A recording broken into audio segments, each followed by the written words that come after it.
En la plenitud del tiempo señalado por el Altísimo, cuando los juicios del Cordero habían sacudido los cimientos de la tierra y la bestia había sido derrotada, los cielos se abrieron una última vez, no en gloria esplendorosa, sino en silencio y autoridad. Un ángel descendió. No había ningún brillo en su rostro, ningún anuncio de su llegada. Tenía en sus manos dos instrumentos, una llave y una gran cadena. No se revelaron nombres, no se escucharon voces, porque no había necesidad. No vino a negociar ni a hacer la guerra. Su misión era ejecutar una orden antigua, sellada en la eternidad. La tierra, marcada por milenios de tentaciones, mentiras y destrucción, finalmente sería liberada de la presencia de aquel que la engañó desde el principio. Y no fue con tumulto ni fanfarria que se produjo el acontecimiento, sino con una precisión solemne e irresistible, como todo lo que procede del trono de Dios. Satanás, el antiguo dragón, el mismo que sedujo a Eva en el Edén, que acusó a Job ante el trono, que tentó al Hijo de Dios en el desierto, se encontraba ahora ante el cumplimiento inefable de la justicia. No había escapatoria ni resistencia. El ángel lo agarró y él no pudo reaccionar. Durante incontables eras, el adversario ha movido reinos, destruido vidas, sembrado dudas e instigado guerras. Pero ese día, la soberanía divina se reveló de manera incontestable. Un servidor anónimo, armado con la orden celestial, lo arrestó. El cielo no tenía necesidad de Miguel ni de huestes gloriosas. Uno fue suficiente: el abismo, creado para tal ocasión, esperaba con la boca abierta. El enemigo de todas las generaciones fue arrojado allí, encadenado y la entrada sellada. Durante 1000 años el mundo respiraría sin el susurro del tentador, y el silencio que siguió fue más elocuente que cualquier sermón. Lucifer no era solo un ángel entre muchos. Fue creado con gloria, sabiduría y perfección. Un querubín ungido, establecido en el santo monte de Dios. Vestía de luz como su vestidura y caminaba entre piedras de fuego en medio de la adoración celestial. Pero lo que era bello se volvió corrupto. En su corazón nació el orgullo sin que nadie lo sembrara. Él contempló su propia magnificencia y decidió que no serviría más. Quería el trono, quería ser adorado, quería ser Dios. En la soledad de su voluntad, rompió con el orden divino y concibió la primera rebelión. Cuando su intención se formó, arrastró consigo una multitud de ángeles, criaturas que eligieron la mentira de la autonomía sobre la verdad de la sumisión. El cielo, un lugar de armonía y luz, fue desgarrado por la sombra de la insubordinación. La respuesta de Dios no fue inmediata en términos humanos, pero fue definitiva en su justicia. Lucifer, ahora Satanás, fue expulsado de la presencia divina. Arrojado a la tierra, trajo consigo un nuevo nombre, un nuevo papel: acusador, adversario, padre de la mentira. Su caída no fue la destrucción de ningún ser, sino el hito del surgimiento del mal activo en el universo, y actuó rápidamente. En el Edén, disfrazado de astucia, sedujo a la mujer con promesas envenenadas. El fruto prohibido no tenía solo que ver con el conocimiento, tenía que ver con el dominio, la autonomía, el rechazo de la dependencia del Creador. Desde entonces, Satanás se ha convertido en el arquitecto del desorden espiritual. Toda nación que erigió ídolos, todo hombre que derramó sangre injustamente, todo corazón que rechazó la verdad, siguió sus pasos. El conflicto, que comenzó en los cielos, ahora se desarrollaba entre los hombres, y lo que había sido una criatura gloriosa se convirtió en el símbolo de todo lo que es corrupto y caído. La guerra en el cielo no era una metáfora. Cuando llegó el tiempo señalado por Dios, la rebelión de Satanás llegó a un límite y los cielos se convirtieron en un campo de batalla. Miguel, el arcángel encargado de defender al pueblo de Dios, se levantó con autoridad. No actuó por furia, sino por fidelidad a la justicia. Acompañado de ángeles leales, se enfrentó al dragón y sus huestes caídas. No hubo ninguna vacilación. Las espadas que se levantaron no estaban hechas de metal, sino de absoluto poder espiritual. El enfrentamiento no fue equilibrado. Satanás perdió su lugar en el cielo y con él todos los que eligieron rebelarse. Fueron arrojados a la tierra, despojados de su antigua gloria. Se ha cerrado el acceso a la sala del trono. Ya no podían acusar a los siervos de Dios delante del Altísimo. La derrota fue pública, definitiva y marcó un giro irreversible. Pero el odio de Satanás aumentó. Sabiendo que le quedaba poco tiempo, se volvió furioso contra los hombres, y especialmente contra el Hijo. Cuando Jesús nació en Belén, el dragón ya estaba planeando su destrucción. Por medio de reyes, líderes religiosos y multitudes manipuladas, trató de desviar, corromper y matar. En el desierto, intentó negociar con el mismo Dios encarnado, ofreció gloria, poder, dominio. Lo que siempre había deseado para sí, ahora se lo ofrecía a Cristo, si tan solo se inclinaba.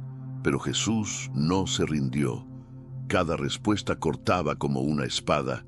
Está escrito. La tentación fracasó, pero la persecución continuó. Satanás pensó que la muerte en la cruz sería su triunfo. Él no sabía que su ruina estaba allí, porque fue precisamente en la cruz que el Cordero derrotó al acusador. Cuando Cristo entregó el Espíritu y el velo se rasgó, el control que el enemigo ejercía sobre la muerte se rompió. La luz cruzó la oscuridad y las llaves del infierno pasaron a manos del resucitado. La resurrección de Jesús no fue solo un signo de esperanza para la humanidad, sino una declaración de guerra contra el reino de las tinieblas. Cuando Cristo salió de la tumba, no solo conquistó la muerte, sino que desarmó a los principados y a las potestades. En Apocalipsis 1:18, Él declara con autoridad: «Yo soy el que vive. Estuve muerto, y ahora vivo por los siglos de los siglos, y tengo las llaves de la muerte y del Hades». Fue el anuncio oficial de que el enemigo había perdido su mayor arma. El derecho a acusar, engañar y mantener cautivo les había sido arrebatado de las manos. La cruz se convirtió en el trono de la justicia y la resurrección en el sello del juicio. Desde entonces, Satanás se ha convertido en un enemigo esencialmente derrotado, pero activo en su intención de destruir. Su tiempo estaba contado, su sentencia sellada. A partir de ahí, todo el drama escatológico se orienta hacia la ejecución final de este veredicto. Pero Dios, en 1200, su soberanía ordenó que antes del juicio final habría un tiempo de suspensión. Un día específico quedaría marcado en la historia mundial. Y cuando llegó aquel día, un ángel descendió del cielo. No era un arcángel muy conocido, ni una figura glorificada con títulos o aclamación. Era un mensajero sin nombre, con una misión clara. En sus manos sostenía una llave y una cadena. No se pronunciaron palabras y no fue necesario gritar. El cielo no necesitaba enviar legiones, solo una. El poder no estaba en la apariencia, sino en la orden que la enviaba. Descendió hasta donde vivía el enemigo y, sin enfrentamiento, ejecutó la orden eterna. Satanás, el acusador desde el Edén, ha sido arrestado, arrojado al abismo, sellado, encerrado. Y durante 1000 años, el mundo experimentó el silencio de su ausencia. Ninguna tentación, ningún engaño, ninguna guerra espiritual.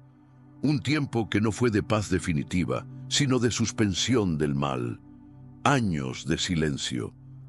En aquella época el mundo era un lugar diferente. Sin el tentador, las naciones vivían en aparente paz. Los corazones de los hombres estaban más inclinados al bien y la tierra respiraba sin la influencia de las tinieblas.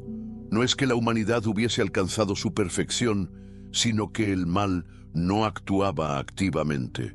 El príncipe de este mundo fue encarcelado y las cadenas de su condenación sellaron, por un breve momento, el avance del pecado. El juicio de Dios, sin embargo, no estaba completo, pues aún quedaba el último desafío, la revuelta final. Lo que parecía un momento de tranquilidad fue solo un respiro antes de la última prueba. El mal no desapareció. Estaba esperando el momento de su liberación para finalmente intentar una vez más debilitar el plan divino. Cuando el milenio llegó a su fin, el enemigo fue liberado. No como una batalla entre iguales, sino como el último intento de Satanás por revertir lo inevitable. Él, sabiendo que su destino estaba sellado, trató de engañar a las naciones una última vez. Reunió un vasto ejército de corazones endurecidos y despiadados, que se rebelaron contra el pueblo de Dios y la ciudad amada. Pero el plan de Satanás era un vano intento de restaurar lo que había perdido en el cielo. Como una llama que se enciende rápidamente y se apaga con la misma rapidez, el ejército rebelde fue consumido. Descendió fuego del cielo y la rebelión se extinguió instantáneamente. No hubo combate físico, no hubo resistencia prolongada. El poder de Dios se reveló con total soberanía. El fin del mal ha llegado como un destello de luz que borra la oscuridad de una vez por todas. La derrota de Satanás no fue un acontecimiento aislado. Marcó el final de la historia de rebelión en el universo. Después de su último intento de incitar un nuevo levantamiento, el enemigo fue arrojado al lago de fuego y azufre, donde ya estaban la bestia y el falso profeta. Ya no había lugar para la misericordia ni para nuevos comienzos. El juicio de Dios fue definitivo e irremediable. Satanás, el gran acusador, el engañador de las naciones, fue finalmente llevado a su condenación eterna. La justicia de Dios ha sido establecida y el mal ha sido eliminado del universo para siempre. El tormento del lago de fuego será el castigo eterno, una sentencia que no conoce rehabilitación ni perdón. El intento del maligno de revertir los planes de Dios fue frustrado, y su existencia se convirtió en un testimonio de la resistencia del Creador frente a la corrupción y el pecado. El fin de Satanás no es solo el fin de una figura cósmica, es el final de un reinado de malicia que comenzó en lo alto, en el cielo mismo. Desde la caída de Lucifer, pasando por la guerra en el cielo y el ministerio de Jesús, hasta la victoria en la cruz, el mal ha estado presente, desafiando el poder y la soberanía de Dios. Sin embargo, el resultado final es claro. La victoria no pertenece al acusador, sino al justo juez. La historia del universo, que comenzó con la rebelión, termina con la afirmación plena e incuestionable de la autoridad de Dios. El gobierno de Satanás ha terminado y la justicia de Dios prevalece. Con esto, el cosmos experimenta una nueva era. El mal ya no interfiere en los destinos humanos. La tierra y los cielos son restaurados. El resultado de la batalla espiritual no es solo una victoria para la humanidad, sino para todo el universo que se somete al gobierno eterno y justo de Dios. El encarcelamiento final de Satanás y su sentencia eterna en el lago de fuego traen un cierre profundo a la historia del mal. Aunque el mal ha existido durante milenios en forma de tentación, acusación y destrucción, el destino de Satanás revela algo más profundo: la soberanía absoluta de Dios sobre todo mal. Él no solo conquistó el pecado y la muerte en la cruz, sino que también aseguró que el mal ya no prevalecería. Lo que comenzó con la insurrección de Lucifer en los cielos, extendiéndose por toda la humanidad, ahora llega a su fin con la eliminación total del pecado del universo. En Apocalipsis 20:10, la descripción de Satanás siendo arrojado al lago de fuego eternamente simboliza más que su destrucción física. Expresa la erradicación del mal como principio activo en el cosmos. El sufrimiento causado por el pecado será eliminado y la paz restaurada será la marca de la eternidad.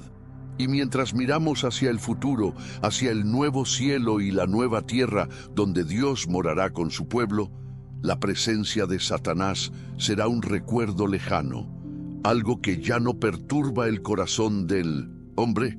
El juicio divino no es una acción despiadada, sino la expresión de la justicia perfecta y la soberanía inmutable de Dios. Cada acto de rebelión, cada pecado, cada intento de engaño realizado por el enemigo recibe su justa retribución. Pero más que eso, es un testimonio de que Dios, en su amor y justicia, hará todo nuevo. La guerra espiritual culmina en la paz eterna, donde la morada del Señor con sus hijos será un reino imbatible. Ya no será necesario luchar, porque el mal ya no tendrá influencia. El dominio de Dios será completo e inconmensurable, y la victoria será definitiva. Y así, el juicio eterno de Satanás nos enseña que, aunque el mal ha sido un desafío constante y destructivo, no prevalecerá.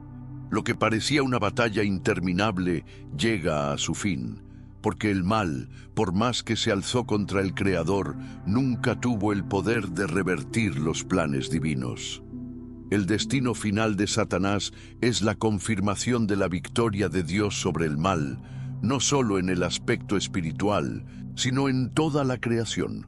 El juicio eterno de Satanás sella la historia de todos los conflictos, no solo en el cielo, sino también en la tierra.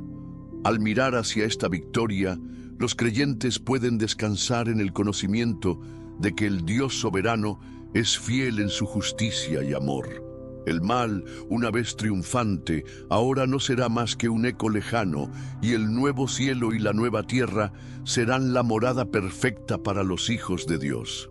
La guerra ha terminado, pero la paz de Dios es eterna.